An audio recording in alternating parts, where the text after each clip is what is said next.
Hi, welcome to my channel. ఈరోజు నేను కువైట్లోనే tailor పని చేసే వాళ్ళు పనులు ఎలా ఉన్నాయి అనేది మీకు ఈ వీడియోలో చూపిస్తా చూడండి. నేనైతే ఈరోజు టైలర్ షాప్ చిన్న చిన్న కంపెనీలు పెట్టుకుంటారు, 10 మిషన్లు 15 మిషన్లు వేసుకొని ఆయా కంపెనీల దగ్గరికి పోయి మనం చూద్దాము ఎలా వర్క్ జరుగుతుంది అనేది తెలుసుకుందాము. అలాగే మా ఛానల్ను సబ్స్క్రైబ్ చేసుకోండి, లైక్ చేయండి, షేర్ చేయండి. ఇప్పుడైతే నేను కంపెనీ దగ్గరికి పోతున్నా చూడండి. మనమైతే నేను ఇక్కడ కంపెనీకి వచ్చాను. ఇక్కడైతే చిన్న చిన్న ఫ్యామిలీకి ఉండేదానికి ఫ్లాట్లు తీసుకుంటారు. ఆ ఫ్లాట్లలో ఒక 5-6 మిషన్లు వేసుకొని, ఒక 10-15 మిషన్లు వేసుకొని, ఒక 10-15 మిషన్లు వేసుకొని చిన్న చిన్న కంపెనీల మాదిరి నడుపుకుంటూ ఉంటారు. ఇక్కడ మనకు ఫ్లాట్లు అద్దెకి తీసుకుంటారు. ఆ ఫ్లాట్లు ఏం చేస్తారంటే ఇట్లా మజగల మాదిరి తయారు చేసుకుంటారు.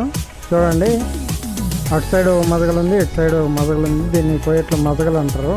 టైలర్ షాప్ను చిన్న చిన్న కంపెనీలు దాంట్లో ఎన్ని మిషన్లు ఉన్నాయనేది మనం చూద్దాం. పెద్ద టేబుల్ అయితే వేసి పెట్టినారు. ఇక్కడ వచ్చి మనకు మిషన్ ఉంది చూడండి. లోపలికి అయితే వెళ్దాం. లోపల వచ్చి పుట్టి తగిలిచ్చేసినారు.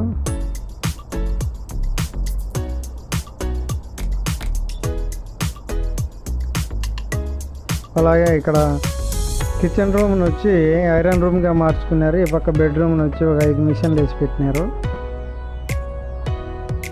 చూడండి, అటు సైడ్ ఒక 5 మిషన్లు 6 మిషన్లు వేసి పెట్టినారు.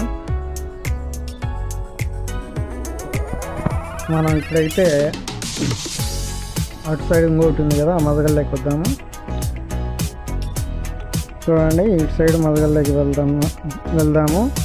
అక్కడ ఎన్ని మిషన్లు ఉన్నాయో మనం చూద్దాం. చూడండి, ఇక్కడ డోర్ తెరిచి ఉన్నది. ఇక్కడ మనం చూసినట్లయితే పెద్ద టేబుల్ అయితే వేసి పెట్టినారు. సేమ్ ఇక్కడ కానీ బెడ్రూమ్లో వచ్చి 6-7 మిషన్లు వేసినారు. ఇక్కడ కిచెన్ రూమ్ ఐరన్ రూమ్గా తయారు చేసుకున్నారు. చూడండి, ఇక్కడ మిషన్లు వేసినారు. పనులు లేక ఖాళీగా పండుకో ఉన్నారు. చూడండి,